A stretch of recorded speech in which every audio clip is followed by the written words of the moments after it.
হ্যাঁ, এটা আবার সম্ভব নাকি ভাই? এই ভিডিওটা এটা কি রিয়েল? না রে, কিন্তু সম্ভব না। এগুলো এআই ভাই, এখন এআই তে অনেক কিছু হচ্ছে।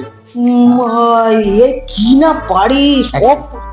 কি হলো? বর্ষার সাথে তোর কথা হয়? আরে আরে না রে ভাই, বর্ষার সাথে আমার করতে কথা হবে। এটা এআই এর মেসেজ মনে হয়। দাঁড়া। কোনটা দেখি, আমি দেখি। দাঁড়া।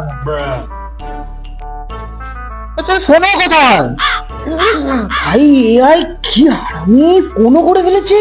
এআই ভাই এআই কি রে? দেখি দেখি, আমাকে আমাকে একটু দেখা। দাঁড়া। अबे साले এবার হোটেলের মধ্যে ল্যান্ডে ছবি হয়। ভাই এআই কোন পর্যায়ে চলে গেছে ভাই, তুই তো জায়গাটা বোঝ। মানে ফার্স্টে মেসেজে কথা বলেছে, তাতে হয়নি, ফোন করেছে, তারপর দেখাও করে ফেলেছে ভাই। এই সেম টি শার্টটাই তো ভাই ফুলছে। সে পুরো আমার আমার সব কপি করে নিয়েছে পুরো। ডেঞ্জারাস জিনিস ভাই এআই। তুই দে, আমি এটাকে এক্ষুনি ওই দেখ।